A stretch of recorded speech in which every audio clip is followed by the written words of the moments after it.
ఏం పేరమ్మా? మానస నా పేరు. ఏ ఊరు? మాది బయ్యారం. మీ నాన్న పేరేంటి? సోమేష్. మీ మమ్మీ పేరు? హేమలత. ఏం జరిగిందమ్మా? మా డాడీ తీసుకొచ్చి ఆడ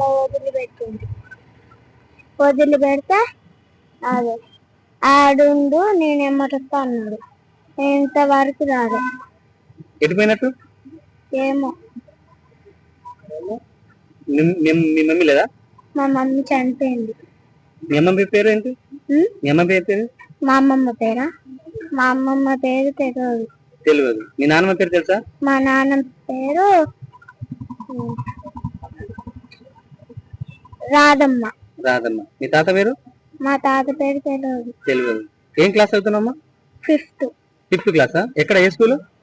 గవర్నమెంట్ బయ్యారం. బయ్యారం గవర్నమెంట్ స్కూలా? జగ్గుతండ. ఎక్కడికి వెళ్తే ఇప్పుడు మరి? ఎక్కడికి వెళ్తే?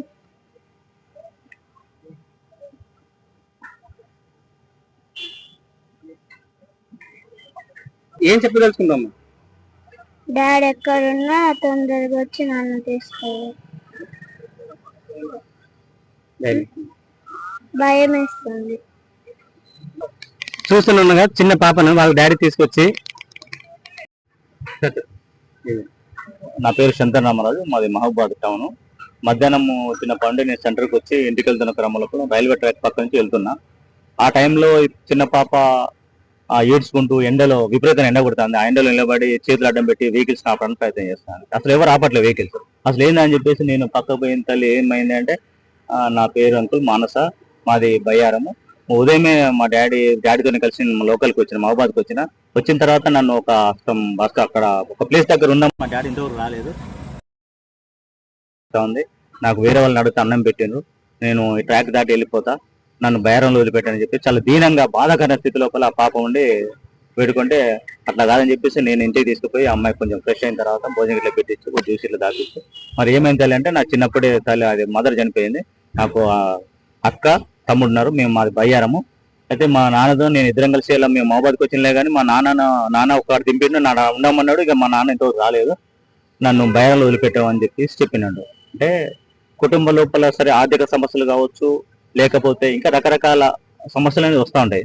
ఏ సమస్యలు వచ్చినా ఏదైనా కూడా పేరెంట్స్ కావచ్చు, తల్లిదండ్రులు లేని వాళ్ళు కావచ్చు, రిలేషన్స్ కావచ్చు, పిల్లలను మనం, ఎందుకంటే ఇవాళ సొసైటీ లోపల ఏంటంటే అత్యాచారాలు జరుగుతున్నాయి. ఆ అత్యాచారాలు ఎట్లా జరుగుతాయంటే ఆ వయసుతో సంబంధం లేదు. నెలల పాప నుండి మొదలు పెడితే దాదాపుగా ఒక 60-70 సంవత్సరాల ముసళ్ళ వరకు కూడా ఇలా అత్యాచారాలు జరుగుతున్నాయి. అంటే ఇలాంటి పిల్లలు బయట తిరిగినప్పుడు ఒకవేళ మానవ మృగాల చేతిలో పడినట్టయితే వాళ్ళ బంగారు భవిష్యత్తు కూడా నాశనం అయ్యే పరిస్థితి ఏర్పడుతుంది. మరి వాళ్ళను చక్కగా చదివించి, ఒకవేళ వాళ్ళు చదువుకోలేని పరిస్థితులు ఉన్నా కూడా ఇలా ప్రభుత్వం ఎన్నో ఆశ్రమ పాఠశాలలు కావచ్చు, ఎన్నో రకాలుగా వాళ్ళను మరి తీర్చిదిద్దడానికి ప్రయత్నం చేస్తాను. ఒకవేళ పిల్లలను పెంచలేని పరిస్థితి లోపల, చదువులేని పరిస్థితులు ఎవరైతే తల్లిదండ్రులు కావచ్చు ఇంకా రెండు ఉంటే ఆ ప్రయత్నం చేయడం తప్ప ఇట్లా రోడ్డు మీద వదిలిపెట్టడం కరెక్ట్ కాదు. సరే నేను చూసినా కాబట్టి సరిపోయింది, అమ్మాయి సేఫ్ గా ఉంది. ఇంకా రెండు చూసినట్టయితే, కాబట్టి ఆ ప్రయత్నం మానుకోండి, ఆ పిల్లల మీద శ్రద్ధ చూపడని చెప్పేసి తెలియజేస్తున్నాను. Thank you. ఏం పేరమ్మా? మానస నా పేరు. ఏ ఊరు? మాది బయ్యారం. మీ నాన్న పేరేంటి? సోమేష్. మీ మమ్మీ పేరు? హేమలత. ఏం జరిగిందమ్మా? మా డాడీ తీసుకొచ్చి ఆడ వదిలిపెడితే అదే ఆడుండు నేనేమటొస్తా అన్నాడు. ఇంతవరకు రాదు. ఎటుపోయినట్టు? ఏమో. మీ మమ్మీ లేదా? మా మమ్మీ చనిపోయింది. మీ అమ్మమ్మ పేరు ఏంటి? మీ అమ్మ పేరు? మా అమ్మమ్మ పేరా? మా అమ్మమ్మ పేరు తెలియదు. మీ నాన్నమ్మ పేరు తెలుసా? మా నాన్న పేరు రాధమ్మ. రాధమ్మ. మీ తాత పేరు? మా తాత పేరు తెలియదు. ఏం క్లాస్ అవుతున్నామ్మా? ఫిఫ్త్ క్లాసా? ఎక్కడ? ఏ school? Government Bayyaram. Bayyaram government స్కూలా? జగ్గుతండ. ఎక్కడికి వెళ్తే ఇప్పుడు మరి? ఎక్కడికి వెళ్తే?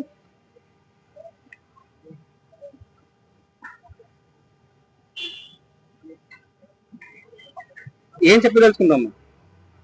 డాడీ ఎక్కడున్నా తొందరగా వచ్చి నన్ను తీసుకోవాలి. భయం వేస్తుంది.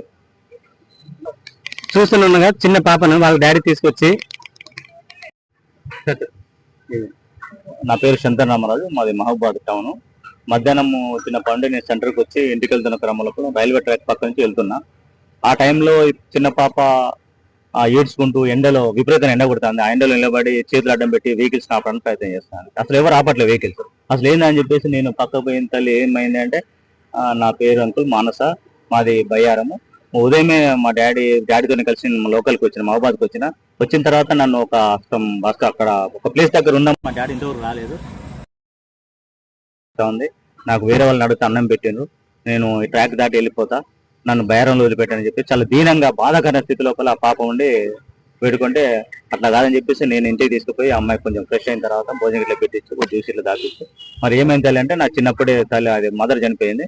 నాకు అక్క తమ్ముడు ఉన్నారు, మేము మాది బయ్యారము. అయితే మా నాన్నతో నేను ఇద్దరం కలిసి ఇలా మేము మహబాద్కి వచ్చినలే కానీ మా నాన్న ఒకటి దింపిండు, ఉండమన్నాడు. ఇక మా నాన్న ఇంతవరకు రాలేదు, నన్ను బయారంలో వదిలిపెట్టామని చెప్పి చెప్పినాడు. అంటే కుటుంబ లోపల సరే ఆర్థిక సమస్యలు కావచ్చు, లేకపోతే ఇంకా రకరకాల సమస్యలు అనేవి వస్తూ ఉంటాయి. ఏ సమస్యలు వచ్చినా ఏదైనా కూడా పేరెంట్స్ కావచ్చు, తల్లిదండ్రులు లేని వాళ్ళు కావచ్చు, రిలేషన్స్ కావచ్చు, ఆ పిల్లలను మనం, ఎందుకంటే ఇవాళ సొసైటీ లోపల ఏంటంటే అత్యాచారాలు జరుగుతున్నాయి. ఆ అత్యాచారాలు ఎట్లా జరుగుతాయంటే ఆ వయసుతో సంబంధం లేదు. నెలల పాప నుండి మొదలు పెడితే దాదాపుగా ఒక 60-70 సంవత్సరాల ముసళ్ళ వరకు కూడా ఇలా అత్యాచారాలు జరుగుతున్నాయి. అంటే ఇలాంటి పిల్లలు బయట తిరిగినప్పుడు ఒకవేళ మానవ మృగాల చేతిలో పడినట్టయితే వాళ్ళ బంగారు భవిష్యత్తు కూడా నాశనం అయ్యే పరిస్థితి ఏర్పడుతుంది. మరి వాళ్ళను చక్కగా చదివించి, ఒకవేళ వాళ్ళు చదువుకోలేని పరిస్థితులు ఉన్నా కూడా ఇలా ప్రభుత్వం ఎన్నో ఆశ్రమ పాఠశాలలు కావచ్చు, ఎన్నో రకాలుగా వాళ్ళను మరి తీర్చిదిద్దడానికి ప్రయత్నం చేస్తాను. ఒకవేళ పిల్లలను పెంచలేని పరిస్థితి లోపల, చదువులేని పరిస్థితులు ఎవరైతే తల్లిదండ్రులు కావచ్చు ఇంకా రెండు ఉంటే ఆ ప్రయత్నం చేయడం తప్ప ఇట్లా రోడ్డు మీద వదిలిపెట్టడం కరెక్ట్ కాదు. సరే నేను చూసినా కాబట్టి సరిపోయింది, అమ్మాయి సేఫ్ గా ఉంది, ఇంకా రెండు చూసినట్టయితే. కాబట్టి ఆ ప్రయత్నం మానుకోండి, ఆ పిల్లల మీద శ్రద్ధ చూపడం అని చెప్పేసి తెలియజేస్తున్నాను. Thank you.